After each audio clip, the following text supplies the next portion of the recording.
You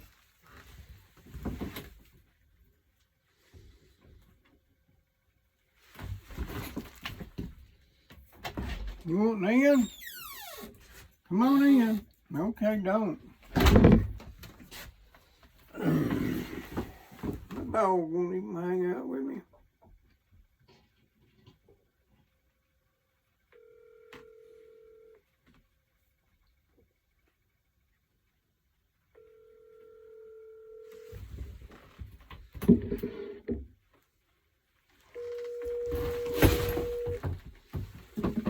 Hello?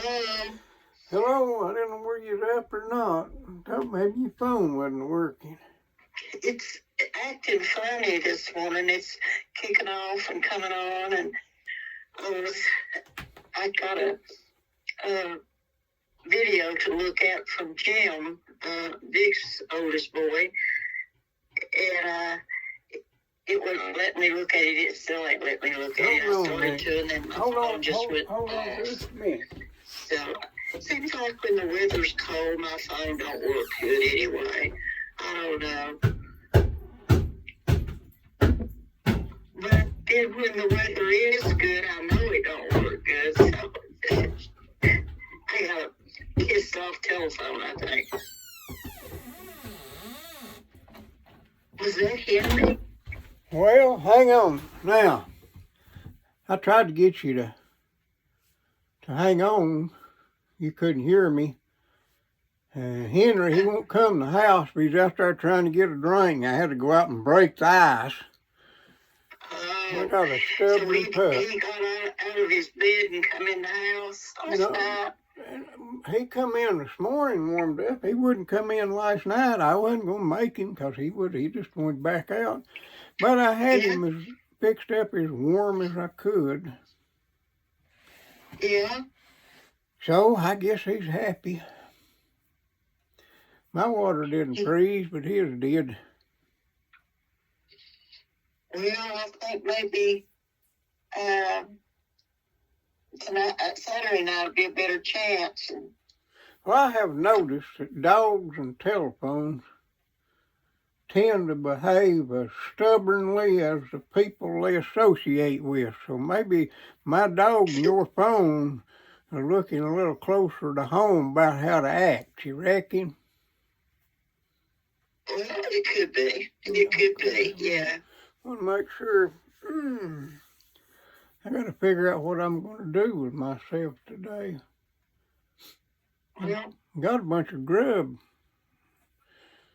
I need to eat up. What I don't eat, Henry will take off my hands, I'm sure. He comes in handy like that, don't he? Yeah, I fool him. I mix him some meat and make him some soup. And then I take that stale bread and tear it up and throw it in there and convince him it's dumplings. And he likes it. And the bread, it's not rotten. It's just been here for a while, getting kind of, that bread you buy now don't ever turn green. I've got a loaf down there. Been in the boat since September of 24, and it still looks as fresh as it did when I bought it. I ain't took the lid off of it, though. Nothing green growing in there, I don't reckon. That Walmart bread, they don't put any preservatives in it, I guess. Got to make it as cheap as they can and last as shortly as they can. And it'll turn green 4 or 5 days, especially in the summertime. Do you ever just cut the green off and eat it anyway, or not? If I'm desperate. Yeah. You're talking to a guy that got some rotten milk in his refrigerator. He's calling buttermilk to make bread with, so I don't waste it. He'll get the job done, I reckon. Yeah, it's like John Prine. He gets the job done. That's what Iris DeMint said. Yeah. That buttermilk, my mother used to put sour milk's what we call it. She'd use a little sour milk and start some more. She'd leave it sitting on the counter there as a cabinet for till it started turning, and then she'd refrigerate it. And I used evaporated milk, but she made buttermilk out of powdered milk. But it's non-fat, so you'd have to add your fat to it, wouldn't you? Not to make buttermilk, not to make sour milk, but you know, you can buy non-fat buttermilk. I don't buy that. I don't either, no. I like a little thickness to mine.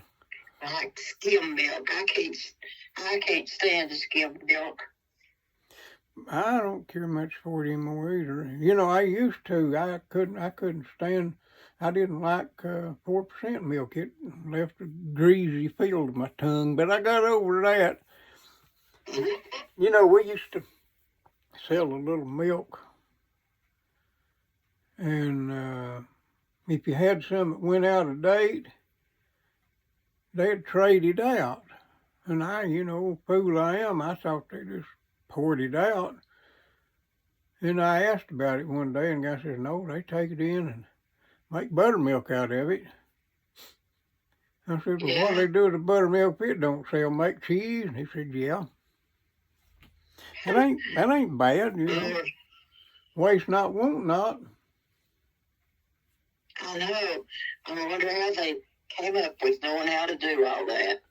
Mary's threatened to make some cheese, but she ain't never tried it, I reckon. They claim that the Cossacks or somebody over in Asia used to have, they had milked these goats or something, and of course they didn't have no milk jugs, and they used some sheep or goat or something, used their stomach as a pouch to put to keep milk in. And there's renin or something, an enzyme that's in, a natural enzyme that's in them stomachs that helps ruminary animals digest the food. Now, I think I'm right about this. Well, at least if what I read was right. And then maybe a little bit of hillbilly pronunciation in there. But anyway, they ride around that bag sloshing around on their saddles all day long, and of course the milk is sour and all that sloshing around, and that renin turned that clabbered milk into cheese. Of course, they at first didn't know what to do, and it's the only way you can make cheese is kill the goat or whatever it was and get his guts out. And now they don't use that. They've got a artificial or a laboratory growed or something enzyme or whatever that is, amino acid. I don't know what it is, but anyway, that's the way they get cheese to do what they want to do. You see them people on the internet, they'll put a little vinegar and some skim milk and turn it into butter in about 15 minutes. Something ain't right there. I thought you had to have cream to make butter. I think you do. Well, you know, my mother, and I guess your mother, and maybe you too, used to skim the cream. We drunk Blue John all the time. We didn't know any difference. Buttermilk, skim milk is what we had from the cow. Skim milk and wild onions in the summertime. Anyway, she'd pour that cream off and save it up till, now I think this is the way they done it, save it up till she had enough to make a run of butter, and then she'd let it spoil, let it sour and curdle, and then she would churn it. She's a big shot. She got her electric churn, but she'd churn it And then she'd dip the butter off, mash it out, and put it in a bowl and let it, harden a little bit. And then we drunk the buttermilk. Ain't that the way you do it? Yeah. You have to rinse that milk out of the butter Yeah. when you dip it off. Yeah, you squeeze it out, add a little salt to people it. had a mold that they put it in. My Aunt Gladys had a wooden mold that she pushed her, after she washed her butter, when she got it out of the milk, she'd rinse it out and put a little salt in it and push it down in that wooden mold and you make pretty little round butters that way. Yeah, with a design on top. Take it out of the mold and it'd be pretty. You had to have a design on it, top or bottom. Yeah. A star or something. Well, my mother didn't fool all that. She just put it in a saucer. We didn't want to eat butter. We wasn't wanting to look pretty. But I reckon Gladys was a little short German woman, and she wanted it pretty. Well, my grandma, I reckon she was a businesswoman. They'd round up every weekend, Friday or Saturday one, and they'd load in a wagon and ride to town and sell whatever farm produce, whatever they had, go once a week, and she'd mold that butter up pretty. Now, I never met her and never seen this. I just heard my mother and my aunts talk about it, and she'd mold up, she'd make butter and take it and sell it. She'd sell roast ears and stuff like that in the summertime. But I reckon every spring they went out and tapped maple trees and carried wood and boiled and boiled and boiled and boiled and boiled and boiled and made. They didn't stop at syrup, which would have made more sense to me. But I reckon people wanted sugar.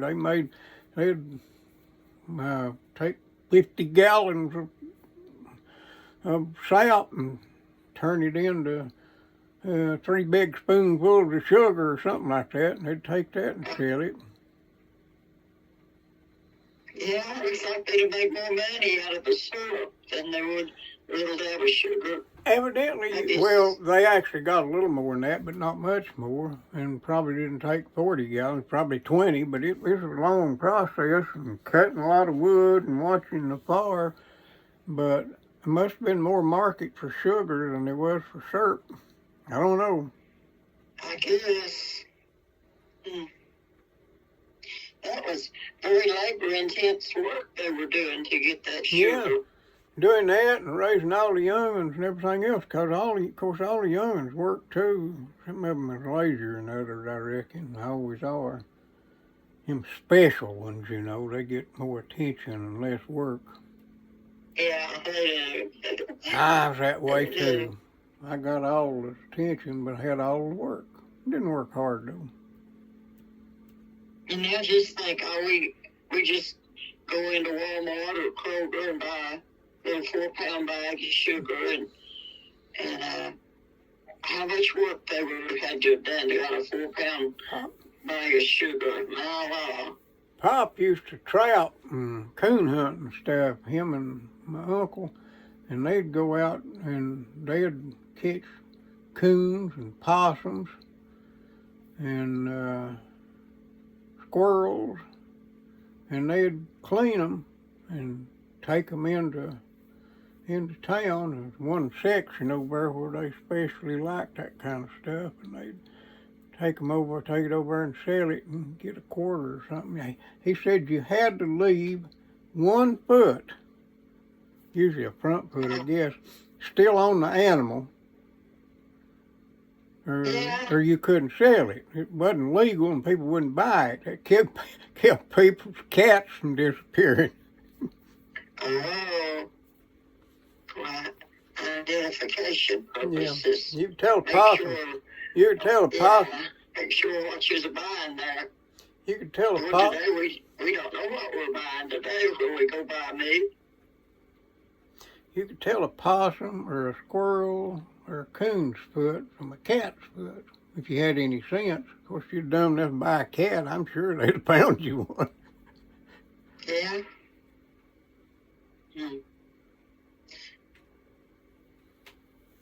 You had to have a little sense to stay alive, or you'd starve to death. My daddy took care of that, though. My daddy talked about the mailman cheating him out of $1 back when he was, just a kid, probably 12, 13 years old or something. And he still remembered that. The man was dead and in his grave, and he still remembered it. He buried out there at Macedonia, where I showed you one time. But he, I looked to see $1. You'd say, well, it's just $1. I mean, these people won't even bend over and pick up a penny, and a lot of them won't pick up a quarter. It's beneath their dignity. But I checked on it, and the time that he was lost that $1'd buy as much as $20 will buy now, and it was a whole lot harder to get. It's easier to get $20 now than it was to get $1 back then, regardless of what it'll buy. But there wasn't nowhere to get $1. He's talking about something this feller, it's something that people work and make. Something we've seen, some kind of a tool that you use, and I don't remember what it was, but it's something simple. And but it wasn't simple to make, was what they was doing, for how they had to make it. And I said, well, how long did it take to make something like that? And he said, we seen it on display one time or something. And he said, it'd probably take a fella all day to make it. And I said, well, what did it cost? And he said, probably 50 cents. And I said, well, why would anybody take all day of working on something for 50 cents? It'd be better to go out and, just buy it and use your time for something else. And he said, if you didn't have nowhere else to get 50 cents, you didn't have anything else to do but do it, and you done it. Well, it made sense then. Old fool me figured it out. Well, did your daddy ever call that man on shipping all that barn? Why, he said he was a mailing, must have been sending some hides or something off. You'd ordered something from Sears, or I don't know. But anyway, he was doing some COD business or some mailing or something. Must have been COD. And he said that he met a guy, I don't know whether he was driving a car or riding a buggy or a horse, but he met the guy to do business, and the mailman shorted him out of $1 in his change. And he said he waited there, and he come back through, and he stopped him, and he asked him about it, and he said, well, I don't know now, I'll have to check my money and my match everything up, and I'll let you know tomorrow. So Pop waited on him till the next day, wanting his $1 back, and the guy said, well, I didn't come up over, so I guess it's just your mistake. Well, what could the little young'un do besides going home? But now I don't think he miscounted his money. I mean, back then, well, right now, you'd notice $20 gone, especially if you didn't have but 23. And Pop never got over it. That guy's buried out there. The reason I heard about it, we was out there one time, and the guy got his picture there's a picture there on his tombstone of him, and then his wife's buried there, and a picture of her on there. I don't remember his name.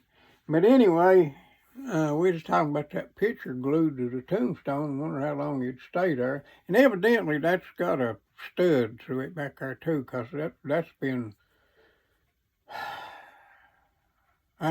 60 years ago or longer, and they're still there and just look like they did. But anyway, he said, yeah, he used to be a mailman, beat me up $1 one time. So, Just a little boy, we remember. yeah, he remembered it for 50 years, just like I've remembered him telling me. Just like that. Kinfolk, was it your grandpa that wanted his penny down there when he bought them 2 taters? cents. That's Eve. Eve said, they said Eve. That was George Washington Lawson. Said Eve went in down there at,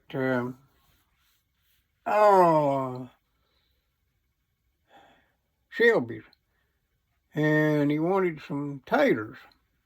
And the guy weighed him up some taters.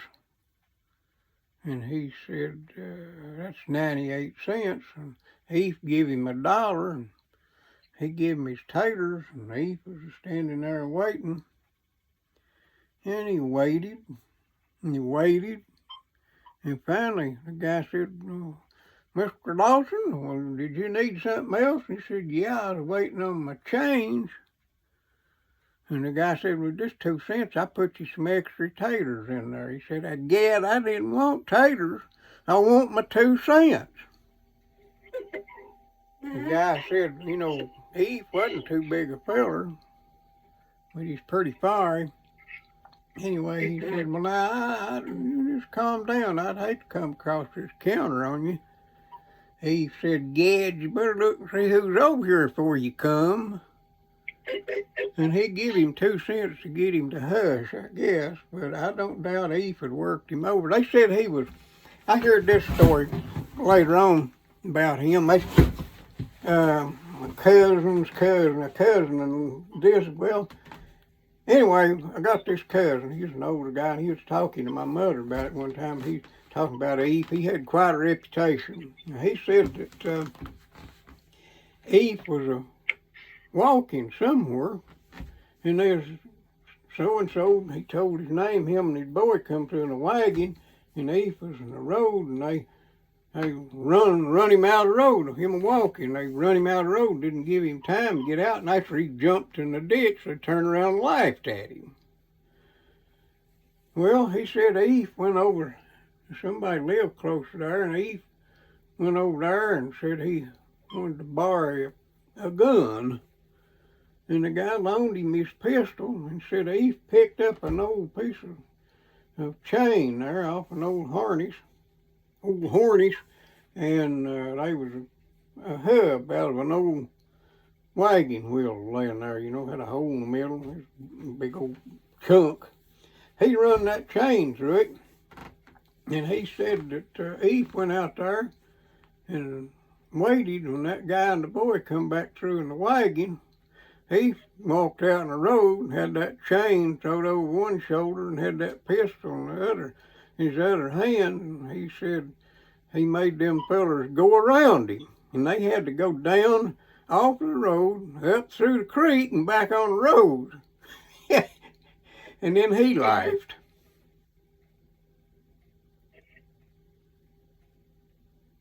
He used to carry the mail himself. Eve did. He up there in Capuchin, up in the mountains, he carried the mail on a horse back probably about, I'd say, on or before 1900. He was born in 1854, I think, and he lived, well, no, that ain't right. Must have been, it was before 1860. No, it wasn't. That ain't right. He was born in 1864. But he died in 92. That ain't right either. Something. Let's see. He died in he died in 52. And he lived to be 90, if he lived to be 92, that would meant that he was born in 62, but he lived to be, 92. He was born about 1860 or 61. Civil War was still going on. And then he died in 52. I don't remember him. I met him, but I don't remember him. I was just a little fella, of course, 2 years old or younger when I met him. I remember my first birthday, but I don't remember Eve, George Washington. But his daddy died. I mean, his boy, my grandpa, he died 2 years later. Now, I remember going to his funeral. It was the second funeral I ever went to. But, you know, things happen. 92, 93, however old he was, it wasn't a bad average. I think he's 92 because that was my great-grandpa. My grandpa on my daddy's side, he made it nearly to 96. He died in 1980. That made him born in, 80, let's be 1880. He was born 1885, I think. 84 or 85. Maybe it's 84. I guess it was, because I thought he was born in 85 for a long time. Come find out he was born in 84. I believe I got that right now. Who cares? He's dead. He had a long life. Yeah. Well, I'm thinking now, my grandpa Durham was 83 when he died. He was born the year the war between the states ended in 1865, and he died in 1948.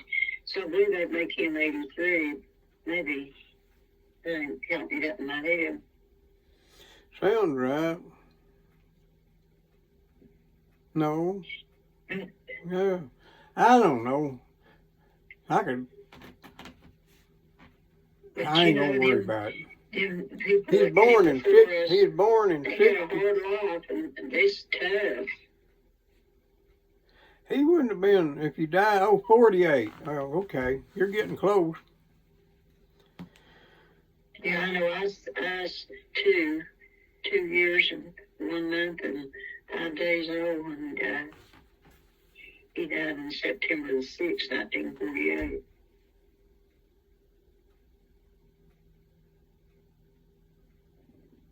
He's the first little old man, and he was a little old man. He's the first little old man that this little old girl ever knew. We didn't have men around when I was that little. Yeah, your daddy absconded and left his family. Yeah, he's out doing his thing. Some people are like that, you know. Some people don't know if you bring youngins in the world, you got to kind of hang around and see that they got a place to sleep and something to eat. I wasn't going to let nobody raise my youngins without me, and I wasn't going to mistreat them.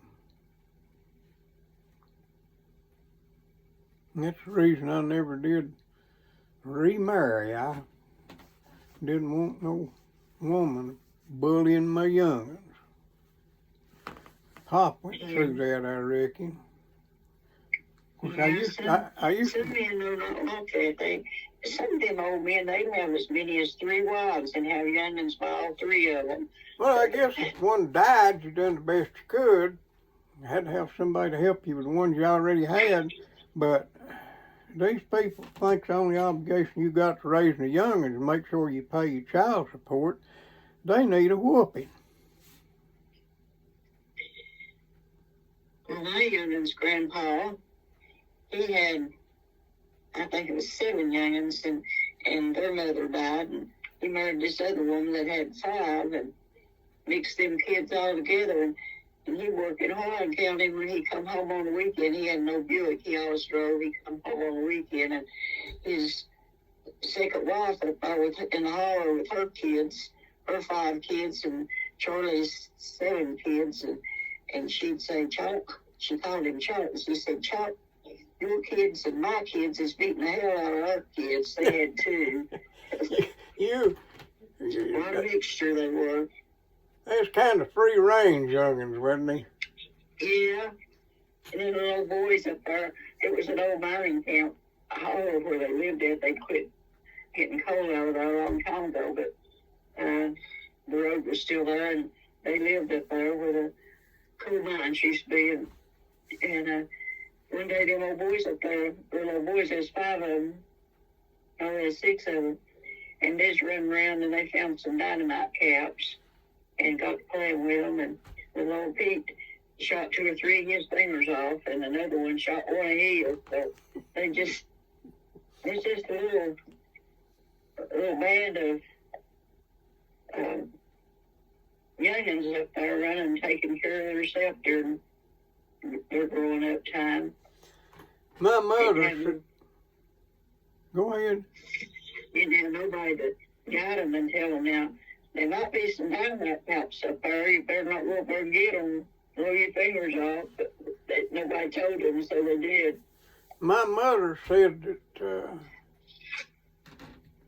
Pap, she called her daddy Pap. Pap and her brothers was shooting some stumps out of the field there somewhere.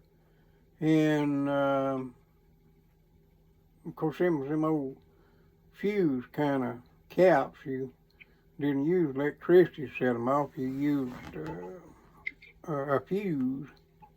But anyway, I never did see them. I never did fool with them. I shot them others. We were doing the same thing, moving stumps.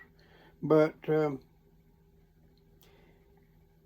she said that when Pap got done, he had some caps left over, and he was wrapped in a paper, and he just stuck the paper in his coat pocket, his jacket pocket.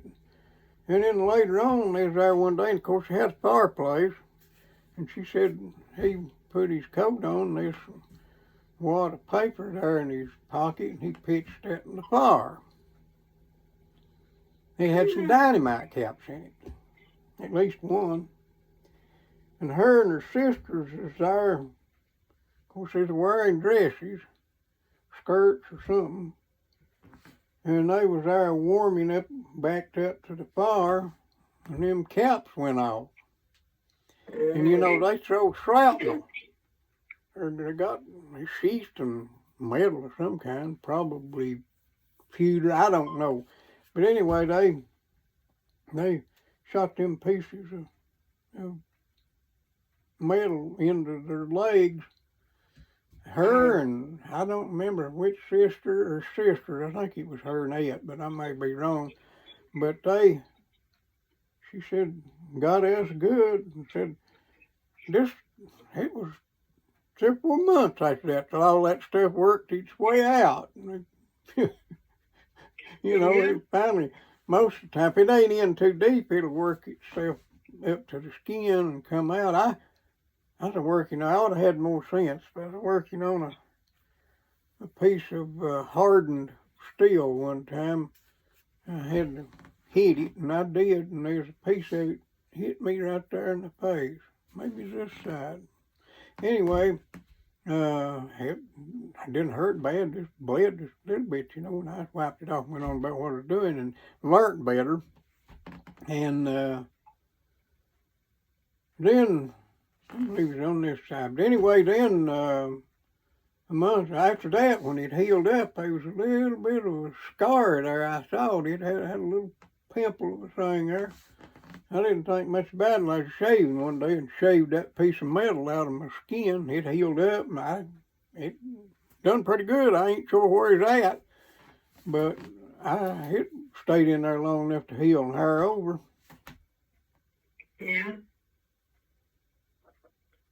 I remember Pop, he ought to know better too, but he's like me. He was a cut, and he put a shingle roof on something and had some of it overhanging, and he was cutting it off, and what he was cutting it with, you know, you don't want to just hack it with a hatchet. Your aim ain't good enough for that. So he had that hatchet there on the edge of the roof, and he was hitting it with a hammer, and there's a piece of that hatchet flaked off, went through his shirt, through his undershirt, and into him. Mm. Well, he didn't know hardly what to do, and he went to the doctor, and it was Dr. Sargent, and he said, well, he I done an x-ray, and he said, it's all right, ain't gonna hurt nothing. I can dig it out, but I'll do more harm than do good. The best thing to do is just, we'll give you a tetanus shot, and it'll gristle over, and it won't bother you. It'll be just fine where it's at. So he went on from there, and then 3 or 4, no, let's see, it'd been 6 or 7 years later, maybe 8. We was there working, and he was doing something, trying to cut a wedge or something, and he picked that hammer up and started hitting. I said, you remember what happened to you? You done that the last time, don't you? Yeah. And then he hit it. And then he just stopped, and he went to unbuttoning his shirt and looking. He had a little dot of blood there on his undershirt, and he had done the same thing. And the same result. And of course, where he's at, I didn't know what damage it'd do. I didn't know whether he'd go in there and rake around on his heart or something. And he wanted to just go on. And I insisted he'd go back to the doctor. And he went up there, same doctor, same x-ray. I said, he's done this before. And he said, yeah, I see that other piece in there. It healed up good. He said, this will do the same thing. We just give you a tetanus shot and send you on your way. So, same thing, same story. He went to his grave. He went to his grave with 2 pieces of hatchet steel in his chest, and had 2 shirts with 4 shirts with holes in them. Yeah, I've got some ashes on my kneecap that was rolled over in there. I can still see them when I fell down in the ash. We take ashes out of the stove and pile them up outside. Now, for some reason, I was a little bitty girl, and I fell down and skinned my knee in that ash pile out there.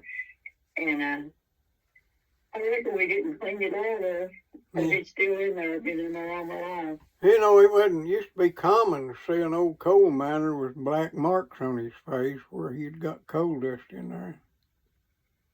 Yeah. I was a freshman in high school, and I was in Algebra 1, and I was sitting behind this old heifer.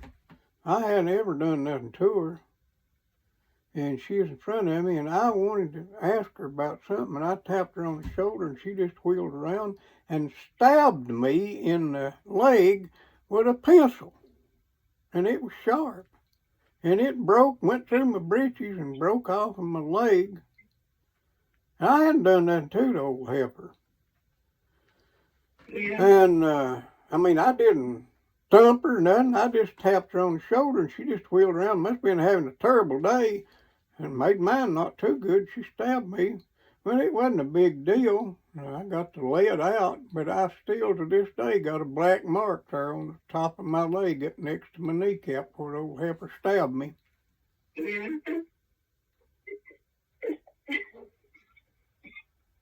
She probably thought she was going to harass her about something. Yeah.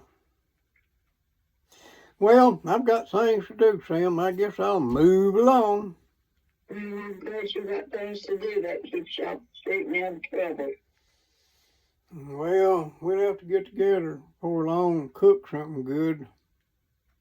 Or you can cook something good and we'll get together and eat it. Which would be better? You cook and us eat, or me cook and us eat, or us both cook and us both eat, or neither one of us? Well, you get ready for some of them good green beans. I can cook you some. I'm saving that other can for a while. Them others are good.